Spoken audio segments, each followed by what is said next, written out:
यशोमती मैया के नंद लाला। कौन है आप? मुझे आपसे भय लग रहा है। आप मेरे भैया नहीं हो सकते। सही कहा तूने। जो मेरे विनाश को जन्म दे उस कुल घातिनी से मेरा कोई संबंध नहीं। महाराज, रक्त के संबंध क्रोध की अग्नि में मत झुलसाइए। जिस बहन को आपने बचपन से आज तक इतना प्रेम दिया, क्या वो आपके विरुद्ध किसी षड्यंत्र में सहायक हो सकती है? भला हमारी संतान आपका विनाश क्यों करेगी? अपनी नवविवाहित बहन पर कृपा कीजिए महाराज। अपने पुरुषार्थ से आपने कितने असुरों को युद्ध में पराजित किया है। आज वो सब दरबारी बनकर आपकी सेवा करते हैं। हे महापराक्रमी कंस, यदि वो मायावी असुर आपको हानि नहीं पहुंचा पाए तो ये आपकी बहन आपका क्या बिगाड़ सकती है? दया कीजिए महाराज, दया कीजिए। आप बीच में मत पड़िए कुंवर जी। सुना नहीं क्या? इसकी 8वीं संतान मेरा वध करेगी। जब मां ही नहीं बचेगी तो 8वीं संतान के जन्म का तो प्रश्न ही नहीं उठता। यदि ऐसा है तो आप मुझे मार दीजिए। जब मैं ही जीवित नहीं रहूंगा तो देवकी की संतान होने की संभावना ही समाप्त हो जाएगी। अपने बहनोई की हत्या का पाप मैं नहीं कर सकता। और बहन की हत्या का पाप कर सकते हैं? जिसे जीवन भर प्रेम दिया है उसके प्राण लेने का अधिकार है मुझे। प्रिय भैया, यदि आपको इस विषय में इतना संदेह है तो आप हमारी 8वीं संतान के प्राण ले लीजिएगा। बल्कि 8वीं संतान ही क्यों, उसका जन्म होने तक हमारी सभी संतानों का वध आप स्वयं अपने हाथों से कर लीजिए। स्वामी! हे मथुराधिपति, मेरी पत्नी को प्राण दान दे दीजिए। मैं महाराज शूरसेन का पुत्र वसुदेव आपको वचन देता हूं, अपनी 8 संतानों को जन्म लेते ही स्वयं आपके सामने प्रस्तुत करूंगा। अपनी 8 संतानों को जन्म लेते ही स्वयं आपके सामने प्रस्तुत करूंगा।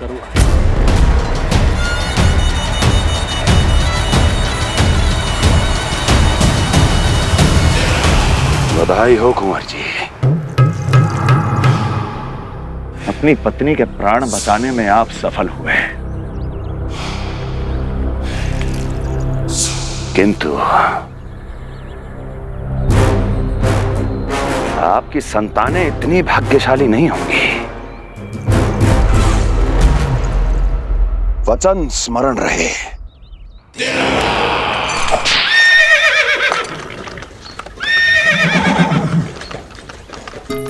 इस तरह रक्त की प्यासी कंस की तलवार की छाया में देवकी और वसुदेव का वैवाहिक जीवन प्रारंभ हुआ। जब कंस की निर्ममता और वसुदेव के वचन का ये दुखद समाचार गोकुल पहुंचा तो हे नारायण, अर्थात राजा वसुदेव यदि कंस के सामने गिड़गिड़ाते नहीं तो रानी देवकी के प्राण चले जाते। हाँ नंदराज, और अब वो दोनों कंस के महल में हैं, किंतु वो महल भी उनके लिए किसी बंदी गृह से कम नहीं है।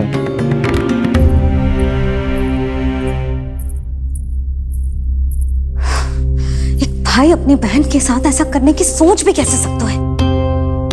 मेरा बस चले तो उस दुष्ट कंस को मटके में डाल के इसे घोट के रख दूं, जैसे मलाई घोट के माखन निकाला जाता है।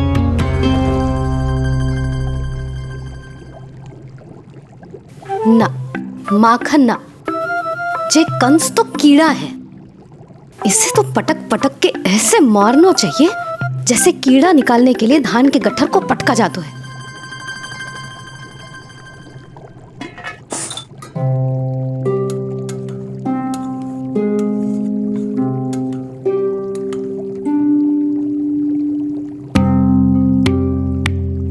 किंतु जब रोहिणी जिज्जी को पता चलेगा तो वो तो अपने आप को ही दोष देंगे, क्योंकि बालक ना होने के कारण उन्होंने ही वसुदेव जी को राजकुमारी देवकी के साथ दूसरा विवाह करने पर विवश किया था। हे ईश्वर,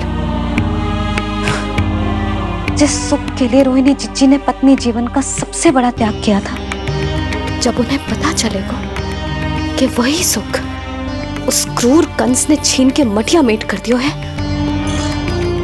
तो कितना कष्ट पहुंचेगा।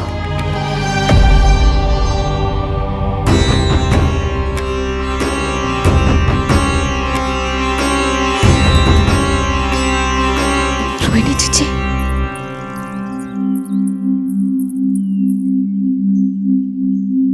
गोप नरेश, कृपया मुझे अपने भैया के पास ले चलिए। संकट के समय मुझे उनके साथ होना चाहिए। किंतु भाभी, पता चलो है वसुदेव भैया और देवकी भाभी कंस के महल में कड़े पहरे में रखे गए। पति पत्नी एक दूसरे का संबल होते हैं। कंस का पहरा कितना भी कष्टदायक क्यों ना हो, इस समय उन्हें और बहन देवकी को मेरी आवश्यकता है।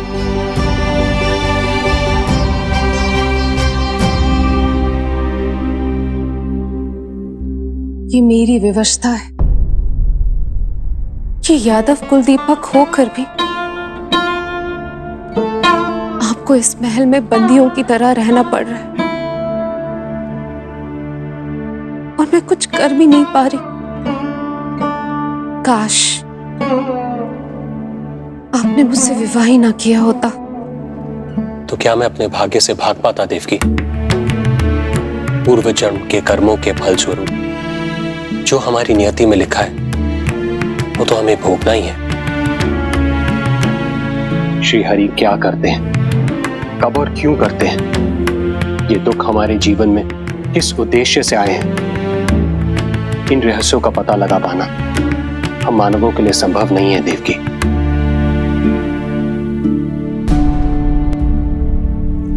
तो फिर चलिए यहां से भाग चलते हैं, कहीं ऐसे स्थान पर जहां भैया की छाया भी हम पर ना पड़ सके। नहीं प्रिय, कंस के गुप्तचरों की दृष्टि हम पर अवश्य होगी, और मैं ऐसा कोई कार्य नहीं कर सकता जिससे तुम्हारे जीवन पर कोई संकट आए। और मैंने उन्हें अपनी सभी संतानों को सौंपने का वचन भी दिया है। अपना वचन मेरे लिए प्राणों से भी अधिक महत्वपूर्ण है देवकी।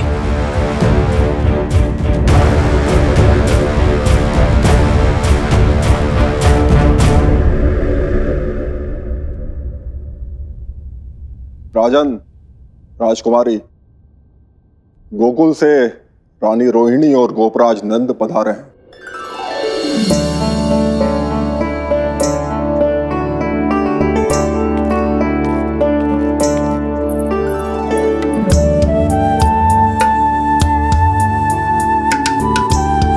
स्वामी,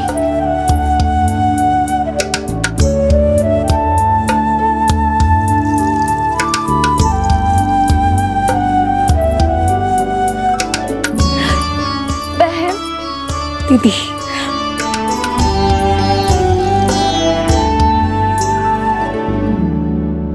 भाई नंद, जो आप हमारे लिए कर रहे हैं उसके लिए धन्यवाद शब्द बहुत छोटा है। मैं अपने भाग्य को स्वीकार कर चुका हूं। यदि यही श्री नारायण की इच्छा है तो यही सही।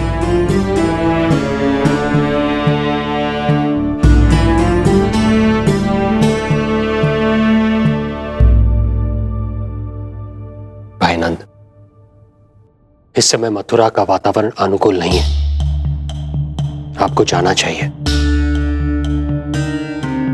यशोदा भाभी भी चिंतित हो रही होंगी, उनसे कहिएगा हम यहां सुरक्षित हैं अभी तक।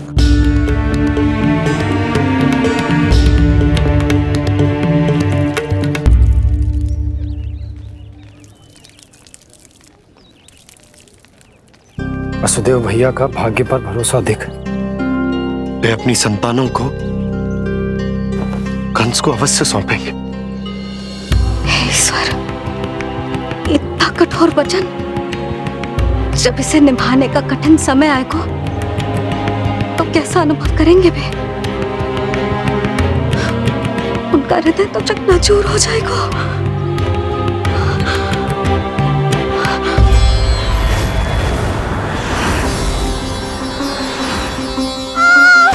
सब्र से सब ठीक हो जाएगा। देवकी, मैं महाराज शूरसेन का पुत्र वसुदेव आपको वचन देता हूं, अपनी 8 संतानों को जन्म देते ही स्वयं आपके सामने प्रस्तुत करूंगा।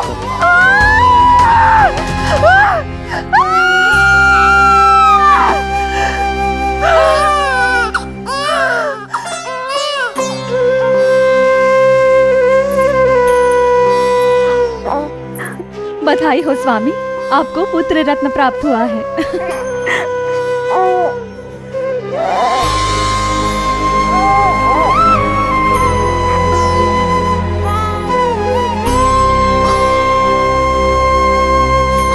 महाराज को पता चला तो क्या होगा?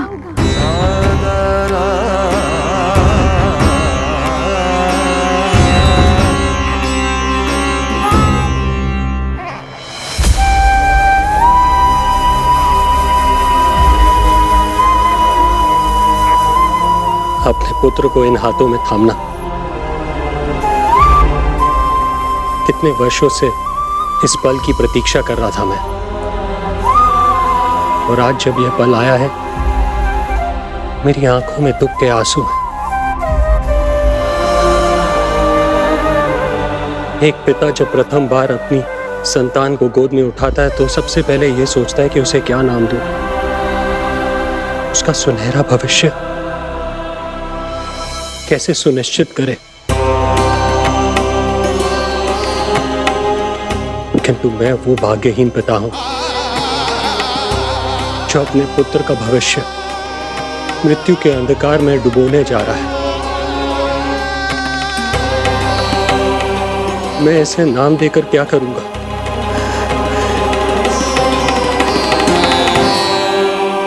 क्या आपके वचन का महत्व आपके पुत्र के प्राणों से अधिक है स्वामी?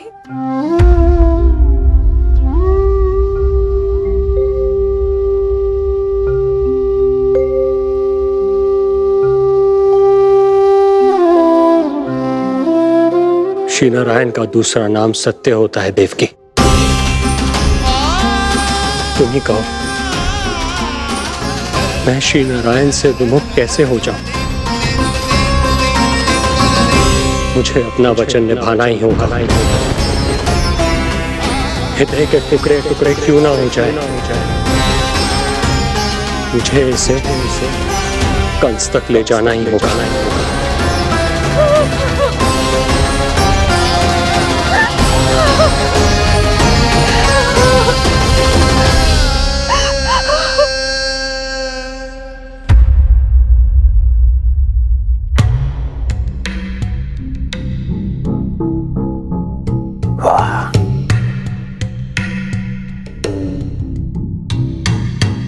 इतना स्वादिष्ट भोजन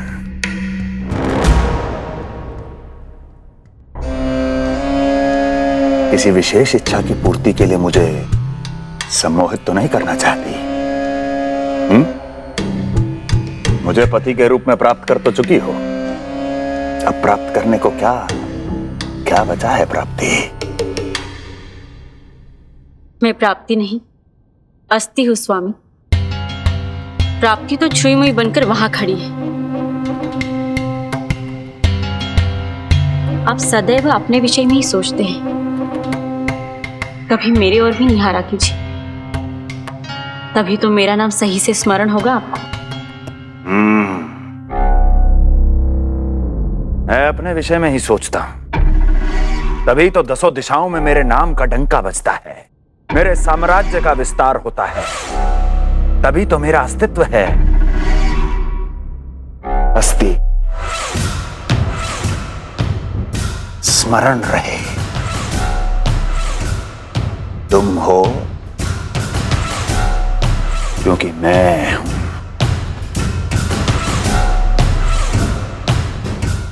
वन में यदि सिंह न हो तो उसके आश्रिति पर गीदड़ भी आक्रमण कर देते हैं। सिंह कभी अपने शत्रु को एक क्षण भी जीवित नहीं छोड़ता महाराज। आपने तो छोड़ दिया देवकी को। सिंह नहीं, आप वो गाय हैं जो अपनी कसाई से अथाह प्रेम करती है।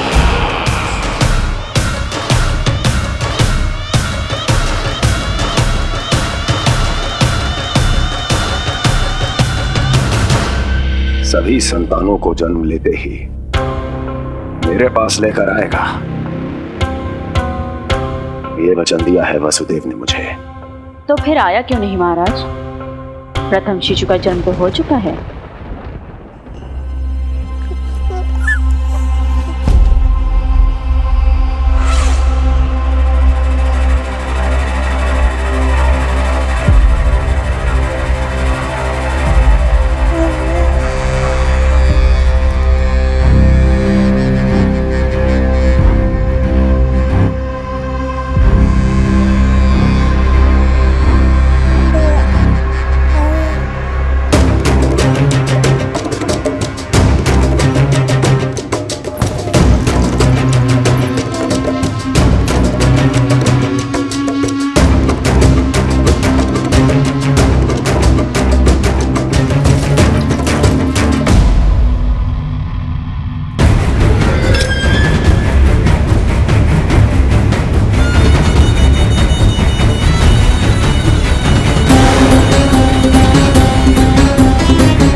कुल के यादव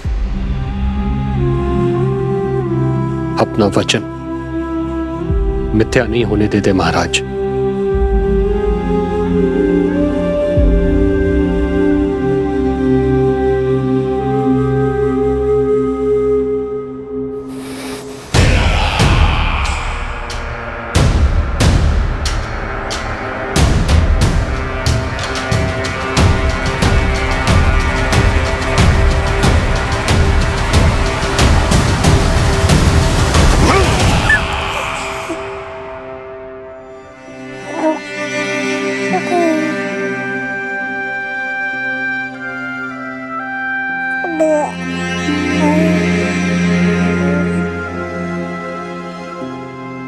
ये देवकी का पुत्र है, मेरी बहन जो मुझे प्रिय हुआ करती थी, उसका प्रथम पुत्र है ये, मेरा प्रथम भांजा।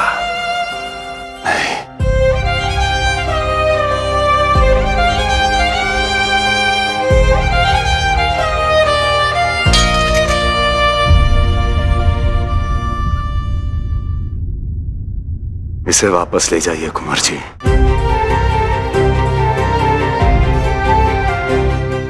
देवकी की प्रथम संतान से मुझे कोई संकट नहीं।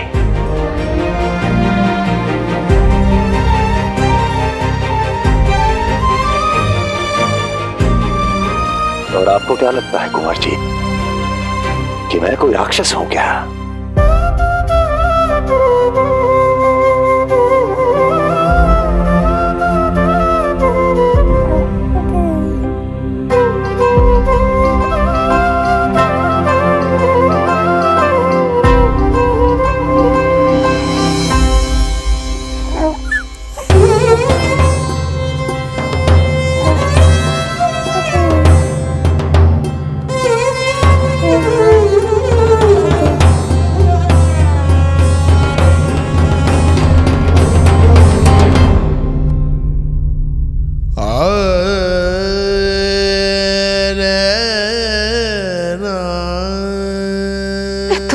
गोद पे भी नहीं उठा पाई थी दीदी। उसका वो सुकुमार मुख मेरी स्मृति से जा ही नहीं रहा। वो मधुर रुदन अभी तक मेरे कानों में गूंज रहा है। मैं तुम्हारी पीड़ा का अनुमान लगा सकती हूँ देवकी। मैंने उसे जन्म नहीं दिया था, फिर भी मेरे कान अभी तक उसके रुदन की ध्वनि सुन रहे हैं। क्योंकि ये अपनी माओ को पुकार रहा है। तुम्हारे भैया ने हमारे पुत्र को प्राणदान दे दिया देवकी।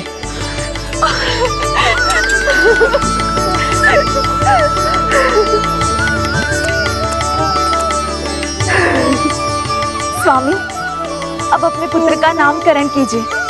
इसे ऐसा नाम दीजिए कि इसका भविष्य यश और कीर्ति से परिपूर्ण हो। कीर्तिमान कीर्तिमान होगा इसका नाम।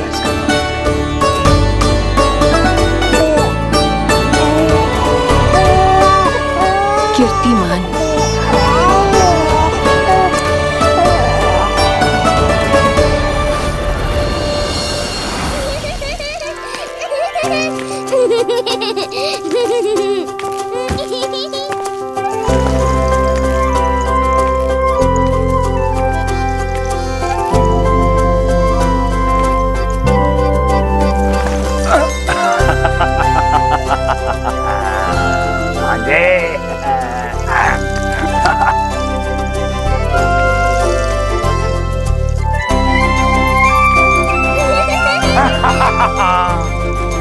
भांजे भांजे, मामा से बचना असंभव है।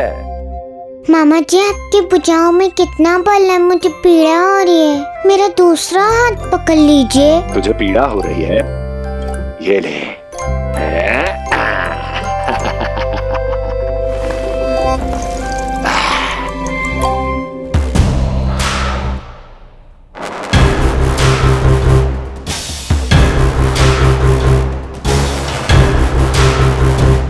नारायण नारायण। मामा जी मूर्ख बन गए, मामा जी मूर्ख बन गए, मामा जी मूर्ख बन गए। इतना दुस्साहस! जा खेल। अब मामा जो है देवर्षि के साथ मंत्रणा करेंगे। जा खेल। क्योंकि अत्यंत महत्वपूर्ण ना हो तो देवर्षि हमारे द्वार पर आने का कष्ट नहीं उठाएंगे। कहिए देवर्षि, कैसे आना हुआ? मैं तो बस आपको ये अद्भुत कमल पुष्प भेंट करने आया था महाराज। इसे देखते ही मुझे आपका स्मरण हुआ था। मानो ये मुझे पुकार कर कह रहा हो, मुझे महाराज कंस के पास ले चलिए। इसमें तो कुछ भी विशेष नहीं है देवर्षि। इसमें 8 पंखुड़ियां हैं महाराज, और 8वीं पंखुड़ी सबसे विशेष है। यदि विश्वास न हो तो आप स्वयं गिनकर देख लीजिए। आप मेरा उपहास कर रहे हैं देवर्षि।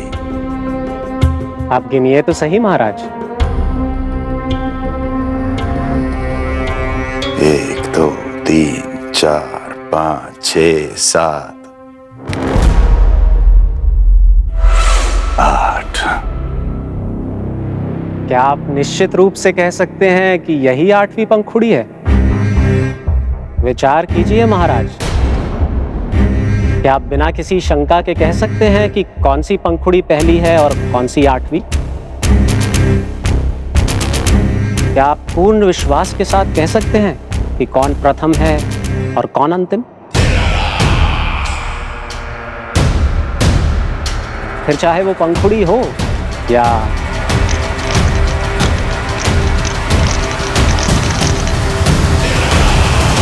सावधान करने के लिए धन्यवाद देवर्षि।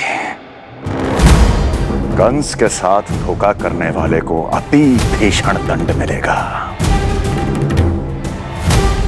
भविष्य में ऐसी कल्पना मात्र से ही मेरे शत्रु भय से कांप उठेंगे। मथुरा नरेश, मैं तो मात्र पंखुड़ियों की बात कर रहा था। यदि आपने कुछ और समझ लिया है तो उसका उत्तरदायित्व मेरा नहीं है। नारायण नारायण।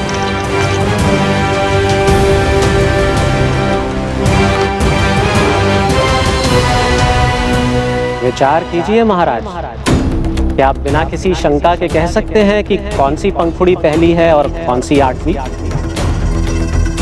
क्या आप पूर्ण विश्वास के साथ कह सकते हैं कि कौन प्रथम है और कौन अंतिम? फिर चाहे वो पंखुड़ी हो या... मामा जी मूर्ख बन गए, मामा जी मूर्ख बन गए, मामा जी मूर्ख बन गए, मामा जी मूर्ख बन गए।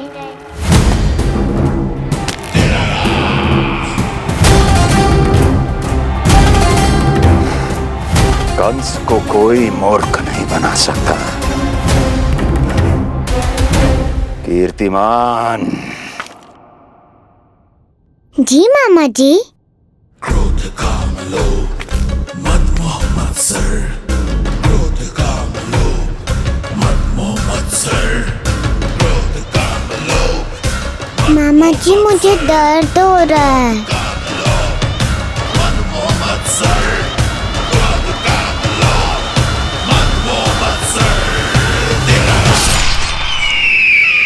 स्वामी, ये कीर्तिमान के लिए कैसा लग रहा है? ये लीजिए स्वामी।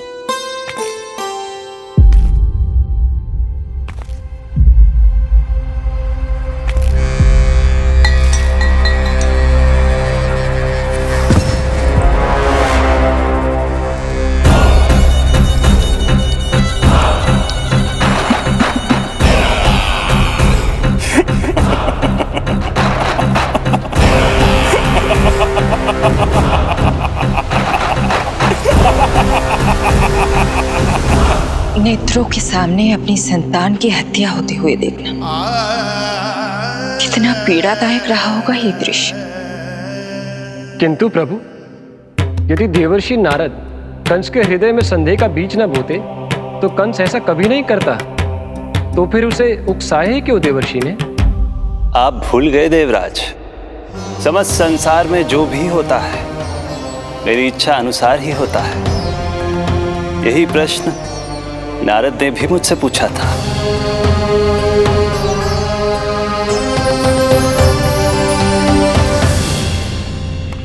नारायण नारायण।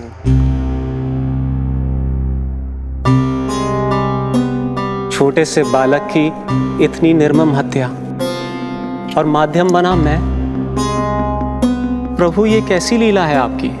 अभी तो देवकी की 5 और संतानों की हत्या होना शेष है नारद। अब से कंस शिशुओं के जन्म लेते ही उनकी हत्या कर देगा। यदि जन्म के तुरंत बाद ही मृत्यु होनी है तो जन्म का लाभ ही क्या है प्रभु? यही विधि का विधान है नारद। कीर्तिमान और शेष 5 बच्चे श्रापग्रस्त हैं। जन्म के कर्मों के अनुसार अल्पायु होना उनकी नियति है। उनकी मृत्यु के बाद ही शेषनाग के अंश के रूप में बलराम और मेरे अंश के रूप में श्री कृष्ण का अवतार संभव होगा। नारायण नारायण।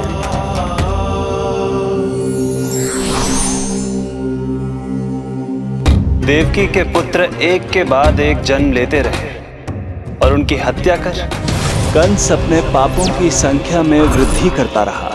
नहीं, मत मारो मेरा पुत्र, मेरा पुत्र।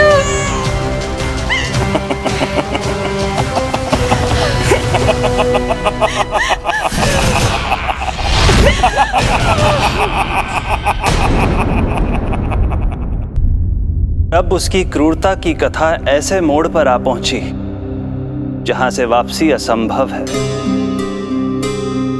क्योंकि अभी अभी उसने देवकी के छठे पुत्र का वध कर दिया है। हे प्रभु, कितना दुर्दांत है ये कंस। किंतु एक ही जन्म में एक साथ 2 माताओं का पुत्र बनने में उसने आपकी सहायता कैसे की प्रभु? उसके भय ने उससे ये कार्य सहज ही करवा दिया देवराज। जन्म लेते ही माता देवकी के सभी पुत्रों की हत्या कर उसने मुझे विवश कर दिया है। अब जीवित रहने के लिए मेरे अवतार को माता देवकी की कोख से जन्म लेने के तुरंत बाद मैया यशोदा के पास गोकुल जाना ही होगा। और इस प्रकार कंस के कारण एक ही जन्म में दो माताओं का पुत्र बनने का आपका वचन सत्य सिद्ध होगा। आपकी लीला अपरंपार है प्रभु। आप सब अब निश्चिंत होकर जाइए। मेरे अवतार के जन्म होने की घड़ी अब निकट ही है। हम धन्य हुए प्रभु। हम धन्य हुए प्रभु।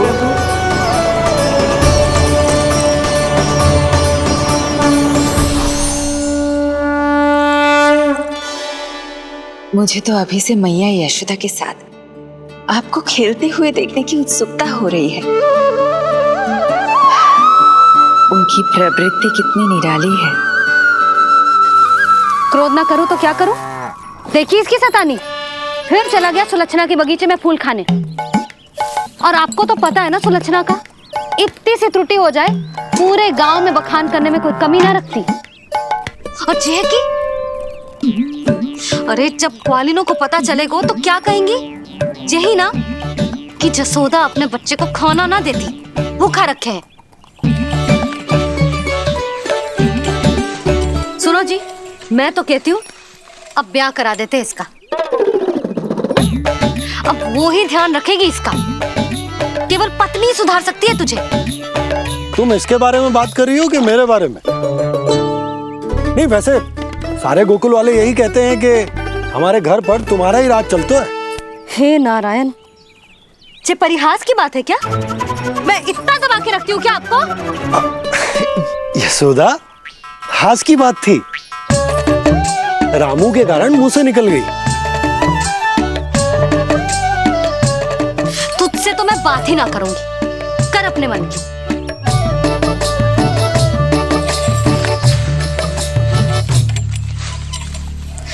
पता है तुझे कितना क्रोध आता है जब तू ऐसे बिना बताए घर से चला जाता है। प्रेम है जे मेरा, चिंता है मेरी। तुझे कुछ हो जाए तो अपना लल्ला माना है तुझे।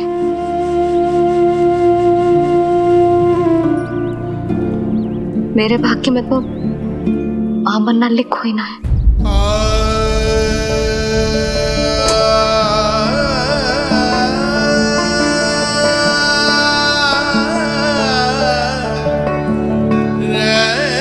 यशोदा,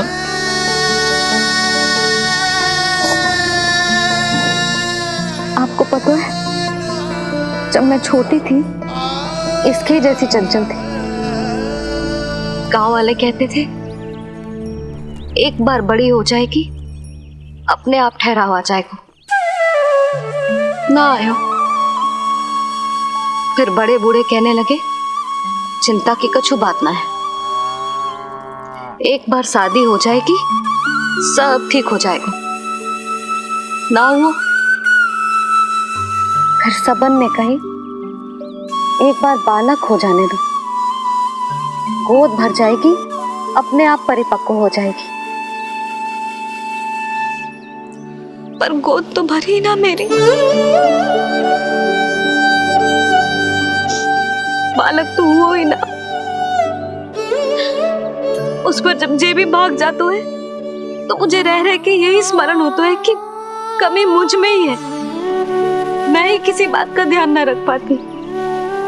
संभव है यही कारण से नारायण ने बालक ना दियो मुझे। यदि देते तो बहुत बुरी मैया बनती मैं। यशोदा, क्या होगा तुम्हें? कहाँ की बात कहाँ लेकर जा रही हो तुम?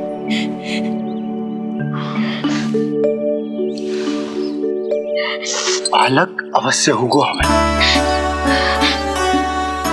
और बहुत अच्छी मैया बनोगी तुम।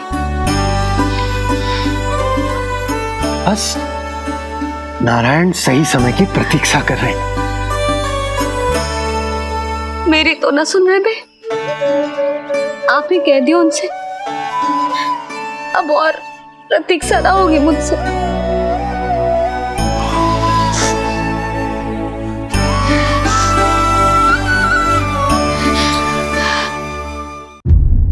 प्रतीक्षा तो अब मुझसे भी नहीं हो रही मैया। तो फिर मैया की इच्छा पूरी कीजिए प्रभु। जिस क्षण की प्रतीक्षा मुझे इतने वर्षों से थी, बस अब वो निकट है।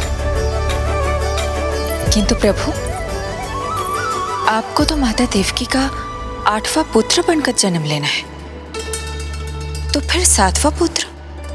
धीरज रखिए, धीरज। आपको तो ज्ञात ही है, मेरे यहाँ देर है, अंधेर नहीं। मैं यहाँ तुम दोनों पर आश्रित हूँ यशोदा। भोजन, सुरक्षा, परिवार का अपनापन सब कुछ दिया है तुमने मुझे, किंतु मेरा दुख मुझे एक क्षण भी चैन लेने नहीं देता। मेरे स्वामी और बहन देवकी कितने ही वर्षों से कंस की काल कोठरी में बंदी है। दिन रात नियति के श्राप को सहन करने के अतिरिक्त और कोई उपाय नहीं है उनके पास। ऐसे में मैं सुख की सांस कैसे लूं? कीर्तिमान की हत्या के बाद मेरी सुरक्षा के लिए मेरे स्वामी ने मुझे यहाँ भिजवा दिया, चुपचाप। किंतु मेरा हृदय तो वही छूट गया यशोदा। इससे तो अच्छा होता कि मैं भी उसी कारागार में होती, मेरे स्वामी और बहन देवकी का दुख तो साझा कर पाती। अपनी 6 संतानों को कंस के हाथों मृत्यु के गोद में जाते देखा है उन्होंने। अब तो मुझे उस क्षण की कल्पना से भी डर लगने लगा है, जब देवकी अपने 7वें पुत्र को अपने गर्भ में धारण करेगी। भय से भविष्य नहीं टलता, होनी होकर ही रहती है।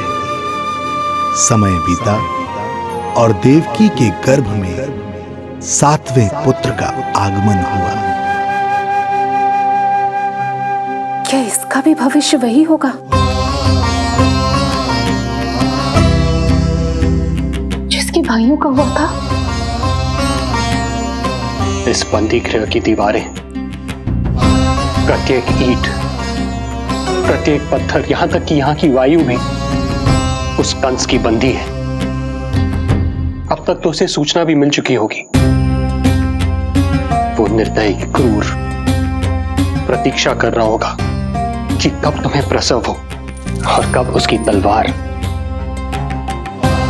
हमारे नन्हे शिशु, हमारी 7वीं संतान का रक्त पिए।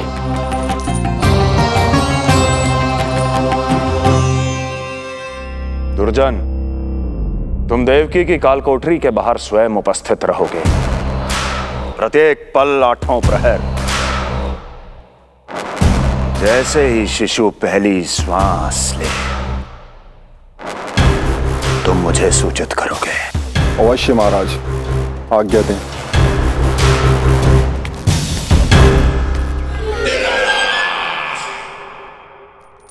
कुछ कीजिए स्वामी, कुछ कीजिए। मैं नहीं चाहती कि ये अपनी प्रथम श्वास इस बंदी गृह में ले। देवकी, विवशता से मेरा कलेजा भी फटा जा रहा है, किंतु इस काल कोठरी में बंद मैं कर ही क्या सकता हूं?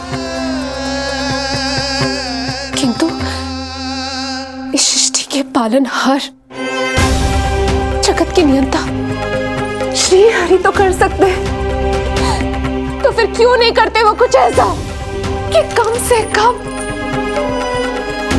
मेरी इस संतान का अंत उतना दुखद ना हो जैसा अन्य संतानों का हुआ था। क्यों नहीं करते वो कुछ? हरे क्यों नहीं करते? बताइए ना स्वामी, क्यों नहीं करते वो? क्यों नहीं करते? जो देवी भविष्य में मेरी मां बनने वाली है, उनकी करुणा भरी पुकार को मैं व्यर्थ कैसे जाने दे सकता हूं? कंस के राक्षस तत्व के अंत के लिए ऐसी माया की आवश्यकता है जो मेरी लीलाओं को क्रियान्वित भी कर दे और उसे भनक भी ना पड़े। ऐसी क्षमता और माया किसके पास है प्रभु?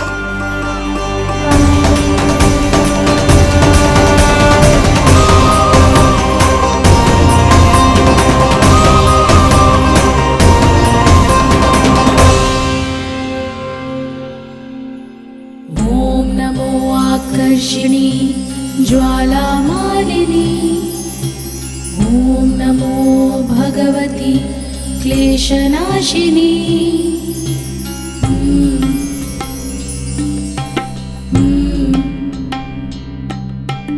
ओम नमो योगमाये सर्वमोहिनी। ओम नमो योगमाये आज्ञा दीजिए प्रभु। माता देवकी का गर्भपात करके उस संतान को रानी रोहिणी के गर्भ में स्थापित कीजिए देवी।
योग माया ने अपना कार्य पूर्ण किया। सुबह सूर्य की रश्मियां देवी रोहिणी को ऐसा संदेश सुनाएंगी जिसे सुनकर वो प्रसन्नता से झूम उठेंगी।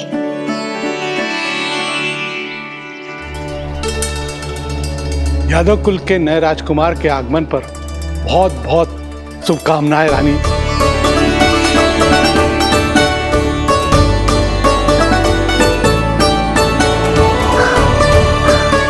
यशोदा, मैं माँ बनने वाली हूँ। यशोदा, सुना तुमने? चिच्ची, मैं माँ बनने वाली हूँ। मैं माँ बनने वाली हूँ यशोदा। अरे संभाल के जीजी चिकार कर रही हो। बधाई हो चिच्ची, बधाई हो, बहुत बहुत बधाई हो।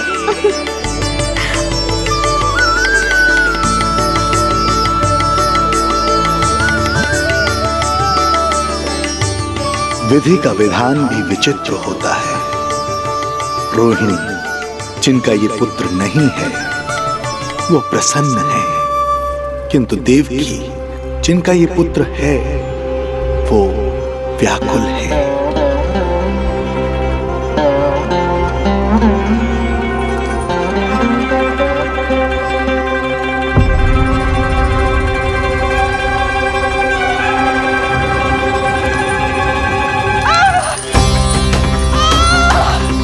क्या हुआ देवकी? तुम ठीक तो हो? स्वामी, स्वामी मेरा पुत्र, स्वामी हमारा पुत्र चला गया। स्वामी हमारा पुत्र चला गया। धीरज धरो देवकी, संभव है यही श्री हरि की इच्छा हो। किंतु मैंने उनसे ये तो नहीं मांगा था ना स्वामी। मैंने कहा था हमारा पुत्र यहाँ श्वास न ले। इसका ये अर्थ नहीं था। क्यों किया नारायण ने ऐसा? क्यों किया?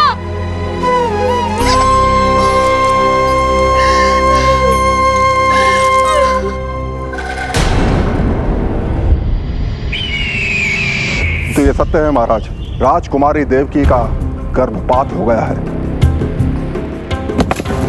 बच गया वो शिशु। किंतु यदि मेरे हाथों उसकी मृत्यु होती तो अधिक कष्ट होता उसे। सुख में समय पंख लगाकर उड़ता है। शीघ्र ही रोहिणी के प्रसव का दिन आ पहुंचा और उसने एक स्वस्थ और सुंदर बालक को जन्म दिया।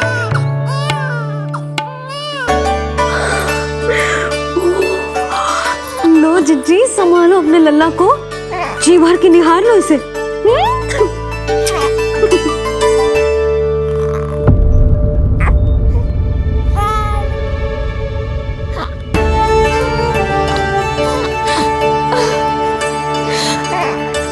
मेरा पुत्र राजकुमार।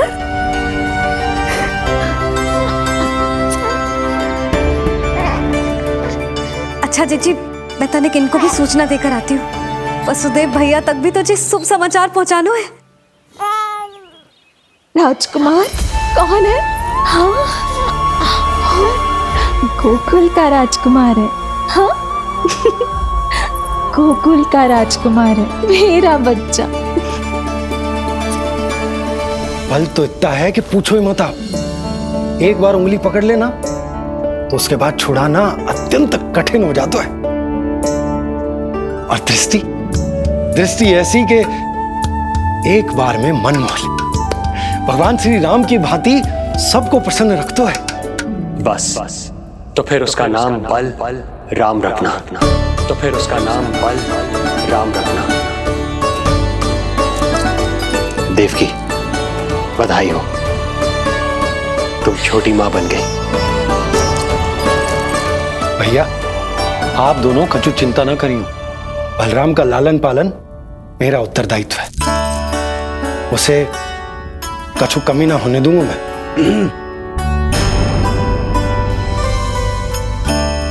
मुझे चलना चाहिए। कितने वर्षों बाद तुम्हारे कारण शुभ समाचार मिला है हमें। श्री नारायण हमेशा तुम पर कृपा बनाए रखे।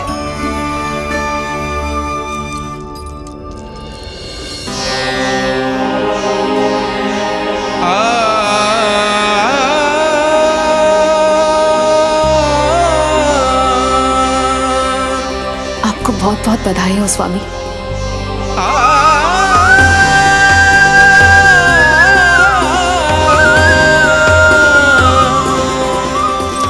देवकी, क्या हुआ?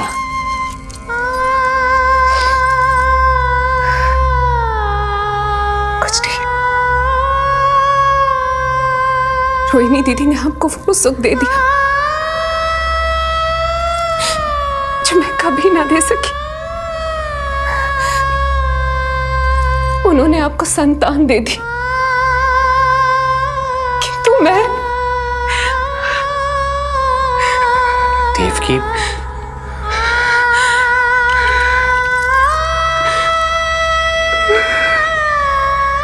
इस समय जो व्यथा माता देवकी की है, वही पीड़ा माता यशोदा की भी है।